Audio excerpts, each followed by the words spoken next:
Welcome to Learn for Exam. My name is Gurpreet Singh. In this video, we'll talk about mega class on the competency test. ठीक है, which is class 2. मैं already एक class ले चुका हूँ जो कि लाइव थी. ठीक है, मैंने कल रात को लिया था एंड आज ये सेकंड रिकॉर्डिंग बना रहा हूँ जिसमें बहुत सारे क्वेश्चन अभी रह गए थे. वही क्वेश्चन को यहाँ पे कवर अप करूंगा. एंड हमने मॉक 1 जो है वो हमारी वेबसाइट पर लाइव कर दिया. अगर आप जाएंगे learnforizam.com पर, नीचे उसका लिंक भी दे दिया मैंने. हम 5 मॉक्स प्रोवाइड कर रहे हैं 999 में. पहला मॉक फ्री है आप सभी के लिए, आप जाके हमारी वेबसाइट पे दे सकते हैं. There is no issue. ठीक है, it's totally free on the website. और जो मैंने जिस हिसाब से बनाया उस हिसाब से आप देख लीजिएगा कि मेरे को जैसा लगता है कि अभी आएगा. बाकी हमको जो भी चेंजेस होंगे वो 30th को जैसे ही कल पेपर स्टार्ट होगा वहाँ पर जो जैसा जैसा पैटर्न होगा वो सब कुछ मैं इसमें ऐसा वैसे इट इज डाल दूंगा. ठीक है, सो अभी इसलिए फर्स्ट लाइव किया है 2, 3, 4 और 5. इसमें से 3 तो मैं कल ही कोशिश करूंगा कि कर दूं लाइव, और 5वां अगर मेरे से हो पाया, इतना सारा बन पाया कंटेंट, तो वो भी मैं लाइव कर दूंगा. और ये कल इवनिंग तक मैं ट्राई करूंगा कि ये सारे लाइव हो जाए. ठीक है, एंड फर्स्ट हमारा लाइव हो चुका है. You can go and try that. जिस हिसाब से मुझे लगता है कि 20 क्वेश्चंस कैसे होने चाहिए, कौन से होने चाहिए, जो कि 45 मिनट्स में इनफ रहता है, तो मैंने उस हिसाब से बनाया. थोड़ा टफ ही होगा, इजी तो नहीं होगा ये वाला. अब बाकी कल पता चलेगी कल कितना इजी आ रहा है और कितना टफ आ रहा है, तो उसके अकॉर्डिंगली मैं बाकी के सारे भी अपडेट करता चला जाऊंगा. ठीक है, one thing which we are sure कि CR आने वाली है, तो वो तो 100%, इसमें भी मैं CR ही पढ़ा रहा हूँ अभी. ठीक है, सो लेट्स स्टार्ट. हमने कल ये सारे क्वेश्चन जो थे मैंने उसमें कर लिए थे. And we have to start with the ancient Nubians. So you can pause this video now.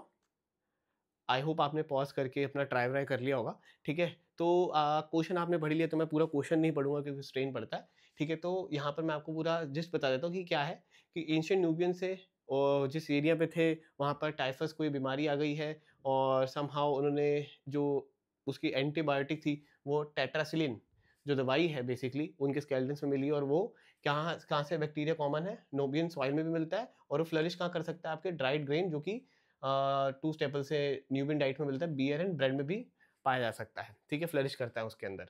Okay, तो उसी के ऊपर है. अब इसके अंदर आपको असम्पशन पता करनी है, तो ये स्टेटमेंट एंड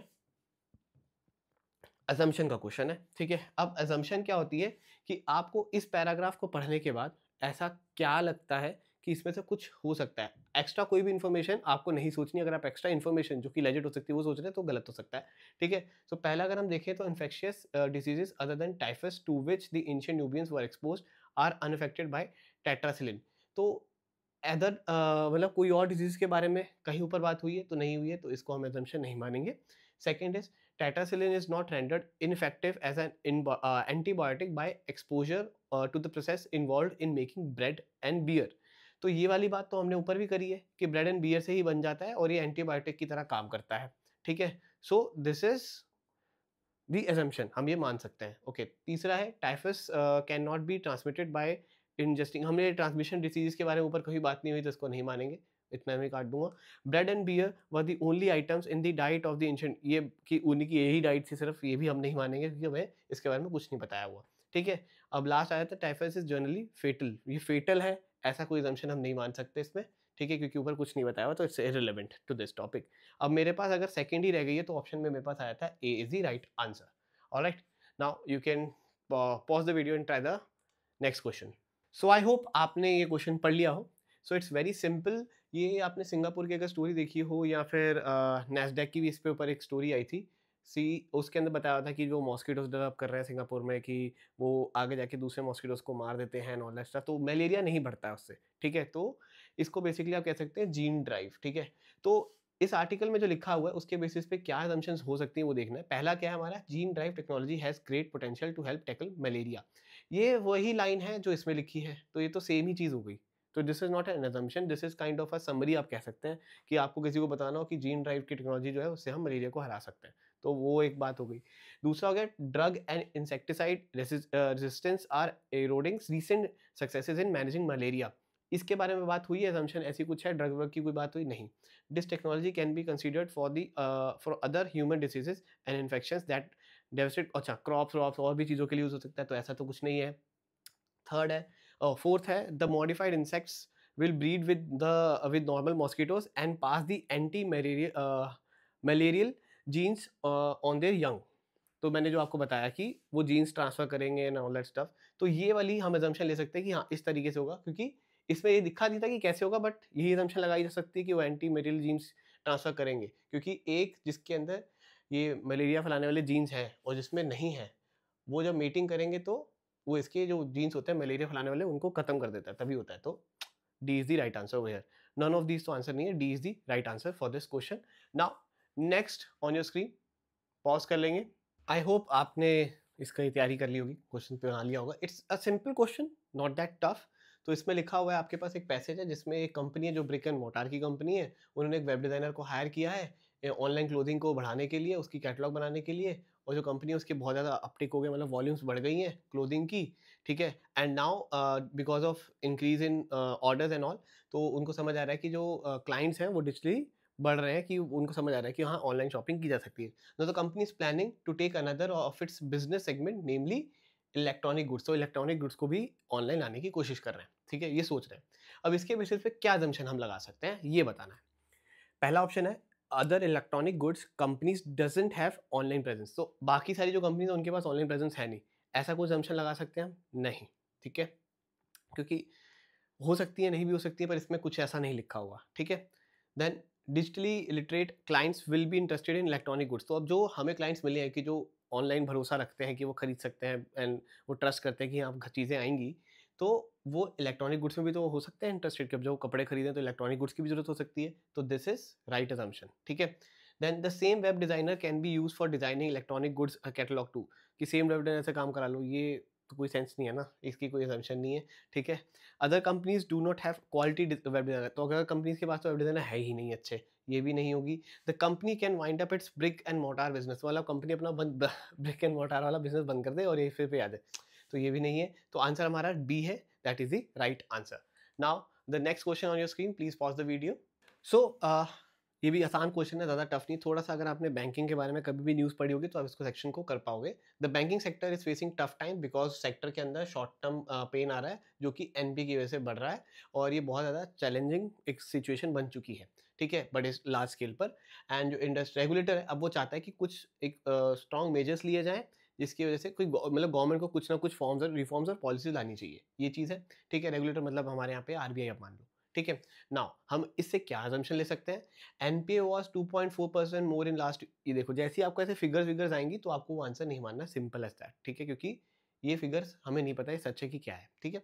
सेकंड आ गया, the steps taken by the government are not enough to revamp the banking sector, ये भी नहीं है, हम तो कभी नहीं, गवर्नमेंट के खिलाफ जाने वाली चीजें आप कभी भी आंसर मार्क नहीं करेंगे एज एन assumption, ठीक है।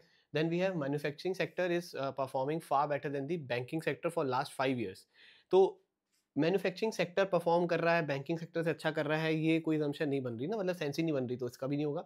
After the implementation of suitable expedient the things are likely to be change for banking sector. Now अगर हम कुछ सूटेबल चीज़ें करें, कुछ सूटेबल पॉलिसीज लाएं बेसिकली, तो थिंग्स जो है वो बदल जाएंगे और बैंकिंग सेक्टर चेंज आ जाएगा। तो यही तो हम हर बार करते हैं, आरबीआई भी यही हर बार करती है, यही पॉलिसी चेंज करती है, सीतारमन जी भी अभी 1 फेब को यही चेंज करेंगी, ठीक है। The increase in NPA is the only factor responsible. अब देखिए ओनली आ गया, इतना हार्श वर्ड अगर आ गया, तो बैंक्स को डूबने के लिए, बैंकिंग इंडस्ट्री को डूबने के लिए एनपीए ही एक लौता वो नहीं होता इंपॉर्टेंट कि हाँ भाई इसी वजह से डूब रहा है, ऐसा नहीं होता। और भी बहुत सारे सेक्टर्स हो सकते हैं, जैसे विजय माल्या भी हो सकता है, ठीक है। तो E is not the answer, D is the correct answer in this question. So pause the video, try this question. So now in this question if you see, ये आपके टिपिकल, अगर आप बिजनेस करते होंगे तो आपको समझ आ जाएगा कि अगर हम अपनी इंक्रीज करते हैं प्राइस को, तो हम अपने प्रोडक्ट को भी इंक्रीज कर सकते हैं, उसकी क्वालिटी को इम्प्रूव कर सकते हैं, और हमारा जो प्रोडक्ट है उसकी जो नंबर ऑफ कस्टमर्स है वो भी हमारे ज़्यादा बढ़ जाएंगे, ठीक है। ऑलराइट, कंपनी वी से मतलब कंपनी यू का बंदा कह रहा है ऐसा, ठीक है। अब यहाँ पर आपको assumption क्या लेनी है? पहला है without increasing the price the quality of the product offered by company you can't be increase. बिना पैसे इंक्रीज करे तो आप बढ़ा ही नहीं सकते क्वालिटी, तो this is not the assumption, we can not make such assumptions, ठीक है। Second is quality offered by company V of the product is better than the quality offered by company U. तो ये हम नहीं कह सकते कि वो कंपनी वी वाले अभी अच्छी क्वालिटी दे रहे हैं, शायद सेम ही दे रहे हो, ठीक है। अगर हम अच्छी दे देंगे तो हो सकता है ना, ऐसा तो यही नहीं लिखा कि सेम मतलब ज़्यादा ऑफर कर रहा है, तो ये this is not assumption। Improvising the quality is the only way to attract more number of customers.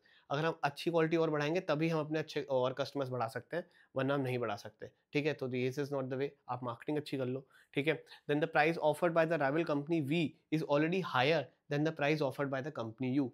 तो प्राइस जो वी का है वो पहले ही बहुत ज़्यादा है, तो ये तो नहीं है, कहीं भी पता ही नहीं हुआ प्राइस के बारे में। Now last is superior quality even for bit higher price will definitely increase the demand of the product in the market. तो अगर अच्छी क्वालिटी का प्रोडक्ट होगा, थोड़ा सा प्राइस ज़्यादा भी होगा, हल्का सा, तो भी वो इंक्रीज कर देगा डिमांड को, अगर उसका प्रोडक्ट अच्छा दम होगा प्रोडक्ट में, ठीक है। तो this is the right answer, यही हम assumption लगा सकते हैं इसको पढ़ने के बाद, this is the right assumption, बाकी सब में कुछ ना कुछ फॉल्ट है, ठीक है। Now next question on your screen, please pause the video. So in this question, अगर आपने ब्राजील का डाउनफॉल वाउनफॉल पढ़ा होगा तो आपको पता होगा कि दिल्मा रोसफ कौन है, ठीक है। तो उसी के बारे में बात है कि जो दिल्मा रोसफ का जो फॉल हुआ है वो मोस्ट पॉपुलर पॉलिटिशियंस में थी, जिनको इम्पीच किया गया, ठीक है, करप्ट बोला गया, जो प्रेसिडेंट थी, ठीक है, उनके पावर्स ले ली गई उनसे। ब्राजील की first president brings the 13 year rule of the left leaning workers party to an end and the charge leveled against her कि वो उन्होंने इलीगल बुक कीपिंग की थी, ताकि वो जो डेफिसिट थे जो बढ़ रहे थे तो उनको छुपाने के लिए किया था उन्होंने, ठीक है। नाउ इसमें assumptions जो है जैसे कि इसमें लिखा हुआ न्यूमरस मार्चेस हो रही थी, तो ऐसा नहीं लिखा हुआ, ठीक है। assumptions जो है वो हम नहीं कह सकते, मतलब इम्प्लिसिट मतलब होता है, आप कह लीजिए शॉर्ट शॉर्ट वाला टाइप्स, ठीक है, कि ये तो होगा ही होगा assumption में, ठीक है। Now the charges of impeachment were a result of political and economic manoeuvring as oppose to corruption. तो ये तो नहीं, क्योंकि हमें पता है कि जो चार्जेस हैं वो क्या है, एग्जैक्टली पता है, इलीगल बुक कीपिंग है, डेफिसिट जो बढ़ रहा था उसको छुपाने के लिए, ठीक है। And cook the books to improve the poor conditions of under dimensional Brazil. ये भी नहीं है कि उन्होंने किसी और की कंडीशन नहीं, सिर्फ डेफिसिट को छुपाने के लिए इलीगल बुक कीपिंग की थी, तो ये भी नहीं है। So answer is D, none of the above, ठीक है। तो इसके अंदर सिंपल आपको समझ आ गया कि कैसे assumption आपको निकालनी है, ठीक है। Now we are moving to the another, like वो था आपका जो अभी तक हम कर रहे थे, दैट वाज क्या कहते हैं assumption वाला बेस। अब आ गया हमारा यहाँ पर plan of action types questions, ठीक है। तो आपको अब उसके बेसिस पे, आर्ग्यूमेंट के बेसिस पे ये सब चीज़ों पे आंसर करना होगा, ठीक है। इसमें जैसे कि आप देख सकते हैं, which of the following statement is और आर पॉसिबल रीजन। तो रीजनिंग टाइप क्वेश्चन है, स्टेटमेंट भी है, तो अब इसको आप पॉज करें और ट्राई करें। So this question talks about जो सूखा चल रहा है उसके लेकर, डिजर्टिफिकेशन मतलब कि ड्राई वेटलैंड्स के ऊपर है, ठीक है। तो उसके बारे में बात कर रहा है कि desertification is a type of land degradation in dry lands in which biological productivity is lost due to natural processes or induced by human activities, whereby fertile areas become increasingly arid. And a huge issue that many countries have is the fact that there are large pockets of land that are going through a process that is known as desertification. तो बहुत जगह पे बहुत जगह सूखा सूखा पड़ा हुआ है, ठीक है। और ये पूरे ही वर्ल्ड में ही आप देखो तो आज की डेट में हम इससे जूझ रहे हैं, ऐसी प्रॉब्लम से। तो क्या पॉसिबल रीजन है जिसकी वजह से इंक्रीज हो रहा है डेजर्टिफिकेशन में? पहला ऑप्शन है एनिमल ग्रेजिंग, जो एनिमल्स बहुत ज़्यादा खा लेते हैं किसी एरिया पे जाके एकदम से, तो वहाँ पे वो सारा जो ग्रीनरी है उसको उगने में बहुत ज़्यादा, प्लांटेशन को टाइम लगता है दोबारा से ग्रो होने में, तो ओवर ग्रेजिंग हो जाती है, तो this is the reason. Urbanisation is providing fewer places for the plants to grow. तो मतलब हर जगह पे, जैसे दिल्ली है, दिल्ली में तो पेड़ ही नहीं है ना, मतलब बहुत सारी जगह पे ऐसे दूर दूर तक आपको पेड़ नहीं दिखेगा, क्योंकि सारी जगह पे अर्बनाइजेशन, सब जगह पे घर वर, सब जगह पे फ्लैट फ्लैट सब कुछ बन गया, जैसे मुंबई हो गया, वहाँ पे भी आपको पेड़ वेड़ नहीं दिखते हैं, ठीक है। तो अर्बनाइजेशन हो गया, ये भी रीज़न हो गया। Desertification is reducing the agriculture land, ये तो रीज़न नहीं है, ये कुछ और ही बात है, ठीक है। तो इसको तो नहीं ले सकते हम, ठीक है। तो D is the right answer, both 1 and 2 is the right answer for this question, ठीक है। Now next question related to this, please pause the video. So now in this question there are two countries, country B जिन्होंने report किया बहुत सारी deaths हो रही है उनके वहाँ पर, एंड पेशेंट्स हैं जिनको मतलब उनको एक बहुत भयानक सी बीमारी हो चुकी है। और फिर उसके बाद बताया कंट्री बी और कंट्री ए जो है वो एक वॉर में है जो कि 7 साल से चल रही है, और कंट्री ए ने कोई वायरस एक्स बनाया है जो कि बहुत डेंजरस वायरस है, जिसमें फ्लू हो जाता है फॉर अ वीक, एंड उसके बाद फिर जो बंदा है वो मर जाता है, ठीक है। तो और वायरस जो है वो 5 दिन बाद लाइक अटैक करता है, मतलब दिखाता है अपने रंग रूप जो भी होता है, ठीक है। और जो वायरस है वो डिपोर्ट हुआ है to country B 2 days ago by one of their special operations ops के through, and which of the following statement cast doubts on virus X being the cause of deaths in country B। तो क्या doubts मतलब इसमें से कौन सी एक statement है जो कास्ट करती है क्या ये वायरस X जो है उनके ऊपर ऐसा छोड़ा गया काइंड ऑफ, ठीक है। तो वो कौन सी स्टेटमेंट से हो सकता है? Country B is poor in medical facilities, तो ये तो वो नहीं सोचेंगे, ठीक है। One of the experimental facilities had exploded, ऐसा फट गया तो ऐसा कुछ नहीं होगा, ठीक है। जो न्यूज़ ऑफ द डेथ्स है वो रिपोर्ट तभी हुई है जिस दिन वो आया है, उसी दिन कंट्री में वायरस आया है, तो वो तो बताया ही है कि 5 दिन लगते हैं, तो ये नहीं होगा। तो आंसर हमारा सही वाला कौन सा है? B is the right answer. Special ops जो है वो 4 दिन पहले उस वायरस को ले आया शेड्यूल टाइम से, और दैट इज़ द रीज़न। या फिर आप इसको ऐसा समझ लीजिए, अगर आपने यहाँ पे नो लगाया होता, हमने cast no doubts on virus X being the cause of deaths in the country B, तो फिर आंसर क्या होता हमारा? तो बी नहीं होता, तो हमारा आंसर डी हो जाता, क्योंकि the news of deaths was reported on the day of the virus has been deported in country. तो उसी दिन डेथ हुई है जिस दिन वायरस आया, तो फिर तो ये कोई डाउट्स नहीं रेज़ करता अगर ये न्यूज़ आती है तो, ठीक है? तो डी वाला तब आएगा, अगर नो होता, अगर वैसे हो तो फिर बी आंसर आएगा, ठीक है? Now next question on your screen, please pause the video. Now in this question statement है कि कंपनी में 3 तरीके के ग्रुप्स बनाए गए हैं एम्प्लॉयी की सैलरी देने के लिए। पहले ग्रुप को सैलरी पूरे एक एनवेलप में मिलती है, सेकंड ग्रुप को जो सैलरी है 2 इक्वल एनवेलप से मिलती है, तीसरे ग्रुप को जो सैलरी जिस एनवेलप में मिलती है उनमें उसके बच्चे का नाम लिखा होता है।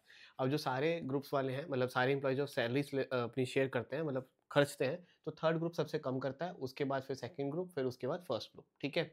अब इसमें से बताया गया कि what is the thought process, what will be the thought process of the company behind this step. पहला है कि पॉलिसी है कि कंपनी की कि एम्प्लॉइज़ को कैटेगरीज़ में बाँधो कि जिन जो उनकी परफॉर्मेंस के बेसिस पे वैसे इसको करो। पर सैलरी तो ऐसा कुछ नहीं कि कम ज़्यादा दी जा रही है, जितनी है उतनी दी जा रही है, बस उसको देने का तरीका बदला हुआ है। तो this is not the right answer, ठीक है? इसका कोई रीज़न नहीं हो सकता। सेकंड है, ह्यूमन साइकोलॉजी है कि अगर आप जैसे सैलरी 2 पार्ट्स में दोगे तो वो फिर उस हिसाब से खर्चेगा कि पहला पार्ट खत्म होगा, फिर दूसरे पार्ट को सोचेगा कि यार मेरा पहला पार्ट तो खत्म हो गया, दूसरा भी चला जाएगा, ठीक है? तो इस वजह से कुछ कम लेस स्पेंड करते हैं। और ह्यूमन का जो क्वोशंट होता है, इमोशनल क्वोशंट जुड़ा होता है जब उनके बच्चे का नाम लिखा हुआ है सैलरी थैले के ऊपर कि यार ये मेरे बच्चे के लिए है, मेरे लिए नहीं है। सो उसकी वजह से वो और कम सैलरी खर्च कर रहे हैं। तो this is the right reasoning कि हाँ, क्या हो सकता है कि किस वजह से ऐसे सैलरी दी जा रही है, ठीक है? Third is company divided the employees in 3 groups according to their saving habits, कि उनको सेविंग हैबिट्स के अकॉर्डिंग उनकी सैलरी दी जा रही है, वो भी नहीं है। So this is not the right reason. So the reason behind this is D, last option, only 2 is the perfect answer. Now, next question on your screen. So now in this question, India is buying over 1000 new planes, और like ये industry जो expand कर रही है, बहुत ज़्यादा pressure है इन्वेशन system के ऊपर, और करंटली बहुत सारे ऐसे चैलेंजेस हैं जो कि आ सकते हैं, अभी हमें नहीं पता है, ठीक है? अंडर एस्टिमेट किया जा रहा है जो चैलेंजेस आने वाले हैं।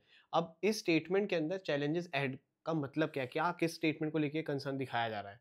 पहला है, इसमें रीज़न दिया हुआ है, the buying frenzy let the budget airlines like SpiceJet, Indigo is not without reason, around 220 million Indians flu last year, तो इसमें 20% का एनुअल ग्रोथ आया है। ये तो इसको आर्गुमेंट को स्ट्रॉन्ग कर रहा है, ठीक है? मुझे तो वीकेंड वाली ढूँढनी है कि चैलेंजेस कौन से होंगे। The country is on track to overtake the UK as the world's third, ये भी कि मतलब ऊपर और लेके जाएगा तो भी स्ट्रॉन्ग ही करेगा। Only 75 out of 400 airports are currently operational in India, तो मतलब कि इतने सारे एयरपोर्ट्स में से सिर्फ 75 ही चल रहे हैं, जिसमें से न्यू दिल्ली, चेन्नई, मुंबई में तो बुरा हाल ही है, क्योंकि वहाँ पे बहुत ज़्यादा ट्रैफिक है, ये ट्रैफिक। सो इसका मतलब क्या, इंफ्रास्ट्रक्चर रेडी नहीं है हमारा, ठीक है? और यही तो चैलेंज है जो उनका अहेड की मतलब ये बातें कर रहा है। तो third is the right answer हुए, और हमारे पास ऑप्शन में है only 3, C is the right answer for this question. Next question on your screen, please pause the video. So ये सबसे इजी क्वेश्चंस में से आता है कि इंडिया के जो मार्स ऑर्बिटर मिशन था, आप सभी ने जानता है, सभी को बहुत बड़ी ऐतिहासिक मोमेंट थी। तो हमने वो प्लान किया, वहाँ पे हम पहुँचे, और हमने बहुत सारी टेक्नोलॉजी का आविष्कार भी किया कि अच्छा ये सब कुछ हो सकता है एंड ऑल दैट स्टफ, ठीक है? अब उसके एडवांटेजेस के बारे में पूछा गया कि क्या एडवांटेजेस हुए। पहला एडवांटेज में लिखा है कि हमारे ह्यूज बूस्ट मिला इमेज को, इंडिया की इमेज को बहुत सुधरी कि हाँ यार ये कहीं ऐसे मिशंस भी कर सकते हैं और इतने चीप, इतने सस्ते में कर सकते हैं। उसकी वजह से और यूथ को भी बहुत मोटिवेशन मिला कि हाँ यार ये एक कैटेगरी है साइंस टेक्नोलॉजी जिसमें हम जा सकते हैं आगे, वरना ज़्यादातर लोग इंजीनियर ही बनते हैं, ठीक है? साइंटिस्ट बनना ज़्यादा कोई पसंद नहीं करता। और ये सक्सेस जो है वो डेफिनेटली और भी ज़्यादा R&D के लिए एंथुसियाज्म लाएगा और फंडिंग लेके आएगा इस सेक्टर के अंदर। तो ये दोनों ही काफ़ी एडवांटेजेस है, मतलब ये दोनों पॉइंट ही एडवांटेज है, ठीक है? तो both 1 and 2 is the answer for this question. Now next question, and यहाँ पर हम हमारा थोड़ा सा लाइक जो पीछे हम रीजनिंग वाले करते हैं थोड़ा डिफरेंट है। So pause this video, type this question. So these questions are now inference, or you can say conclusion based questions, ठीक है? तो ऊपर जो क्वेश्चन है उसमें लिखा हुआ है कि एजुकेशन जो है इंडिया के अंदर एक प्रॉब्लम रही है, बहुत ही कम बच्चे जो हमारे हैं, वो जो पॉपुलेशन है वो यूनिवर्सिटी तक जा पाते हैं, बहुत सारे बच्चे तो स्कूल भी नहीं जा पाते। तो मतलब आपको, जैसे हम दिल्ली में रहते हैं तो हमें लगता है कि सब जाते हैं, बट ऐसा नहीं है। अगर आप बहुत बड़ा नंबर उठाओगे, डेटा उठाओगे, तो आपको ऐसा बहुत कुछ मिलेगा कि जो आपको बहुत शॉकिंग लगेगा कि यार इतने बच्चे नहीं जाते हैं। So it's a very big population right now, और आज की डेट में भी 2025 में भी ये प्रॉब्लम्स हैं, ठीक है? तो अब यहाँ पे लिखा है which of the following substantiate, मतलब कि सपोर्ट कौन सा करती है, इसमें से कौन सी स्टेटमेंट है। अगर आप पहली स्टेटमेंट पढ़ोगे तो वो इंकरेज कर रहा है, मतलब ये पॉजिटिव है। New education system create entrepreneurs, ये भी पॉजिटिव हो गई, तो ये भी आंसर नहीं है, ये भी आंसर नहीं है। India needs to embrace internet and technology if it has to teach all its huge population, तो हमें इंडिया के अंदर इंटरनेट को लाना होगा, टेक्नोलॉजी को लाना होगा, अगर हम चाहते हैं कि सभी को हम लाइक पढ़ा सकें और विलेजेस तक, हम रिमोट विलेजेस तक पहुँच सकें। तो ये एक है जो इसको सपोर्ट करती है, ठीक है? उसके बाद our education system is gear towards teaching and testing knowledge at every level as oppose to teaching skills, तो ये भी कोई मतलब सब्सटेंशिएट नहीं कर रही है, सपोर्ट नहीं कर रही। We may have the most number of engineering graduates, तो ये भी नहीं करेगी, ठीक है? सो आंसर आपका रहेगा इसमें सी ओनली, ठीक है। Next statement, please pause the video. Okay, now in this question it says जो यूनियन हेल्थ मिनिस्ट्री है उसने एक बनाया कि आधार कार्ड एक कंपलसरी कार्ड है अब, अगर आपको टीबी का इलाज कराना है under the government scheme basically. तो इसमें कुछ आपको इन्फ्लुएंसेस दिए हुए हैं। फर्स्ट इज की पर्सन ट्रीटमेंट ही नहीं करा सकता अगर उसके पास आधार कार्ड ना हो टीबी का, तो ऐसा नहीं जिसके पास पैसे हो तो करा ही लेगा। Patient suffering from TB will be unable to get benefits, हाँ बेनिफिट्स नहीं मिलेंगे, this can be infant individual eligible to receive the benefit under the scheme is hereby required, हाँ उसको आधार कार्ड चाहिए होगा तभी उसको बेनिफिट मिलेंगे, ये भी सेम बात है, तो ये भी हो जाएगा। डब्ल्यूएचओ ने कहा है कि अभी जो हमने नंबर देखा था ट्यूबरक्लोसिस का इंडिया में वो लार्जर है जो हमने एस्टिमेट किया था, तो ये तो बात नहीं इन्फर नहीं होगी। तो second and third which is the C is the right answer for this question, ठीक है। Now next question on your screen, please pause the video. Now in this second question जो अम्यूजमेंट पार्क की बात हो रही है कि अगर हम 15 रुपये से अपने पार्क की फीस को बढ़ा दें तो हमारे पास जो लोग आ रहे हैं वो हमारा जो राइवल है गुलमोहर अम्यूजमेंट पार्क उससे ज़्यादा आ जाएंगे, क्योंकि अगर हम अपनी प्रॉपरली पार्क की जो मेंटेनेंस है वो अच्छे से और कर पाएंगे और फिर और ज़्यादा लोग आएंगे।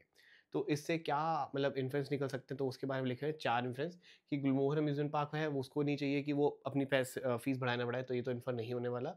अम्यूजमेंट पार्क जो है एडवेंचर वाला जो ये बात कह रहा है can not perform any further maintenance work, वो बढ़ा नहीं सकते जब तक वो एंट्रेंस वाली जो फीस है मेंटेनेंस के लिए, मतलब एंट्री फी जो वो नहीं बढ़ा देते मेंटेनेंस वर्क कराने के लिए। तो this is the true thing, यही तो बात हो रही है, ठीक है।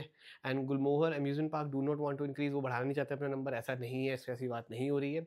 Fourth is by proper maintenance the number of visitors will increase in adventure amusement park as compare its rival Gulmohar amusement park. तो हाँ ये तो वही बात है कि अगर वो बढ़ा देंगे अगर मेंटेनेंस तो लोग बढ़ जाएंगे, तो ये भी सही है। तो आंसर क्या होगा 2 and 4 which is B option is the right answer. Now next question on your screen. So in this question you can use the maths as well, और अगर आपको खेती आती होगी तो आप आसानी से कर लोगे। इस क्वेश्चन के अंदर क्या है, यूएस और सोवियत यूनियन का कंपैरिजन दिया हुआ है और उसकी प्लांटिंग एक्रेज के बारे में बताया है कि सोवियत यूनियन यील्ड करता है और yields were equal to 68% of the US की यील्ड्स। तो सोवियत यूनियन जितना करता है वो 68% के बराबर है। और अगर हम उनकी एग्रीकल्चर लैंड की मतलब लैंड की अगर हम बात करें तो सोवियत यूनियन का जो यील्ड है वह 114% ऑफ द यूएस, तो यूएस का 114 के बराबर है, ठीक है। ये उन्होंने बताया हुआ है। अब इस क्वेश्चन को अगर आप पढ़ेंगे और इनकी स्टेटमेंट्स को पढ़ेंगे तो इसमें सिर्फ एक ही वैलिड पॉइंट है जो ये पहला वाला है, the higher percentage of total agriculture acreage was fallow, मतलब फैलो मतलब कि बंजर, मतलब कि उस पर कुछ उग नहीं सकता in the US than the Soviet unions, क्योंकि अगर आप नंबर्स को देखो तो यूएस के पास जो कंपैरिजन है मतलब कि इनके पास जितनी लैंड है वो उससे ज़्यादा ही लगा पा रहे हैं, बट यूएस के पास जितनी लैंड है उस हिसाब से वो उतना नहीं लगा पा रहे प्लांटिंग। तो इसका मतलब क्या है कि यूएस के पास ज़्यादा बंजर ज़मीन है। तो A is the right answer for this question, ठीक है। ये इन्फ्रेंस निकलता है, बाकी सारे में से कुछ भी निकलेगा, अगर आप पढ़ेंगे ध्यान से तो समझ आ जाएगा। Next question on your screen. So this question is very easy, बस एक वर्ड अगर आपने ध्यान से पढ़ लिया तो आप कर लोगे। स्टेटमेंट ए क्या है कि सिटी एक्स में XYZ जो ड्रग है उसको बैन कर दिया गया क्योंकि यूथ उसमें अलग अलग एक्टिविटीज में यूज कर रहे थे। स्टेटमेंट बी कहती है कि सिटी एक्स में उसको अभी अभी बैन से हटाया गया है XYZ को, क्योंकि उसके अंदर जो सिटी है उसके अंदर ग्लाइकोमा जो एक कोई डिजीज है उसका जो केसेस है वो बढ़ रहे हैं बहुत ज़्यादा। अब इससे हम क्या देख सकते हैं, अगर आप कंफ्यूज हो गए तो ए और डी में हो गए। यहाँ पे लिखा है drug XYZ is only used in the treatment of glaucoma, तो ओनली वर्ड है तो इसको मैं चूज नहीं करूंगा, ठीक है।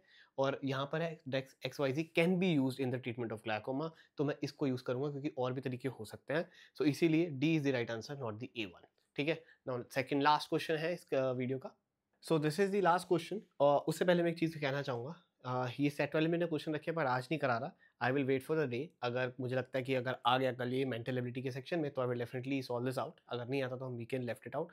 बट हाँ CR के क्वेश्चन आए तो मैंने सारे करा दिए जितने मैंने रखे हुए थे अपने पास, ठीक है। And let's wait for the one day, और प्लीज़ मेक श्योर आप हमारा जो मॉक है वो ज़रूर से दे दीजिएगा। आपको हमारी वेबसाइट पे जाना है learnforizam.com, मैंने बहुत सारे क्वेश्चन करा दिया है, ठीक है। learnforizam.com, यहाँ पे कॉम्पिटेंसी टेस्ट है आपका, फ्री एक मॉक है, प्लीज़ आप ज़रूर से दीजिएगा। आई एम नॉट श्योर कि 100% वैसा ही पैटर्न आएगा, but it will give you some practice तो मिलेगी। बहुत हार्ड लेवल पर रखा हुआ है बट कुछ तो प्रैक्टिस मिलेगी, बिकॉज मुझे लगता है कि 20 क्वेश्चन 45 मिनट उसमें से 6 मेंटल एबिलिटी, तो बाकी के सारे तो आप कर लोगे, मतलब वही 6 करने में हालत ख़राब होनी चाहिए। उसके लिए अब मैंने शायद 35 टू 40 मिनट्स का टाइम दिया, इसलिए मैंने वो 2 सेट काफ़ी टफ रखे हुए हैं। So that is my thinking. I don't know ये कितनी ठीक होगी कितनी गलत होगी, मैं पूरा गलत भी हो सकता हूँ, बट एक टेस्ट देने में फ्री में क्या ही जाएगा आपका, ठीक है। तो ज़रूर से दीजिएगा, सिर्फ आपको लॉगिन करके वो टेस्ट देना। Now coming back to the question, last question था ये वाला। ओके, सो इसके अंदर हमारे पास ये तो सारा ऐसी इन्फॉर्मेशन है। नीचे स्टेटमेंट है, रिसर्च शो करती है 80% ऑफ द यूथ जो है वो आज प्रेफर करता है सोशलाइज करने में इंटरनेट के ऊपर, क्योंकि पर्सनल इंटरेक्शन के बजाय, मतलब कि वो सोशलाइजिंग करना चाहता है ऑनलाइन, बट यहाँ पर पर्सनली जाकर नहीं बात करना चाहता। ठीक है, द इसका जो रीज़न है मेजरली उसके पीछे क्या है, इमोशनल इन्वॉल्वमेंट जो होती है वो थोड़ी कम होती है स्टूडेंट इंटरनेट पे जो रहती है। ठीक है, अब इसके ऊपर जो इन्फ्रेंस क्या निकल के आ सकता है वो यहाँ पे सारे ऑप्शंस दिए हुए हैं। The youth today only interact through, only तो जहाँ पर आ जाए मैंने कहा कि वो हो नहीं सकता। ठीक है, socialising on the internet does not require emotional involvement, कि मतलब बिल्कुल चाहिए ही नहीं चाहिए, ऐसा तो नहीं है। डज नॉट रिक्वायरमेंट, तो ये भी फॉर श्योर वाला आ गया, तो ये भी नहीं होगा answer. It is more comfortable for the youth to today to interact with less emotional attachment, yes less की बात हुई है, येस ये हो सकता है। The youth today prefer online socialising because it does not, फिर से डज नॉट की बात होगी इन्वॉल्व, तो ये नहीं होगा। Youth today today's youth lack the ability to socialise to face की तो बात ही नहीं हुई कहाँ पर भी, तो आंसर हमारा सी ही रहेगा यहाँ पर। ओके, आई होप आपको आज की सेशन अच्छा लगा हो। ठीक है, I will try to do the live session today as well by 11:30, तो प्लीज़ मेक श्योर आप उसको भी देखिएगा ज़रूर से। ठीक है, और मैं बहुत सारी वीडियो डाल रहा हूँ अब तो, एक दिन में भी बहुत बहुत सारी वीडियोस डाल रहा हूँ, मेरी टीम भी डाल रही है साथ ही के साथ। सो प्लीज़ मेक श्योर ऐसे ही सपोर्ट दिखाते रहे, लाइक ज़रूर करिएगा। ओके, जितने भी लोगों की हेल्प हो पाए, it's great. And keep sharing with your friends, जितने भी आपके ग्रुप्स हैं जो भी बना होता है वहाँ पे ज़रूर से शेयर करिए। नीचे शेयर का बटन है, 1 सेकेंड लगेगा शेयर करने में, दैट्स इट। सो बहुत हेल्प हो जाएगी। Thank you very much, bye bye, take care and have a lovely awesome day ahead.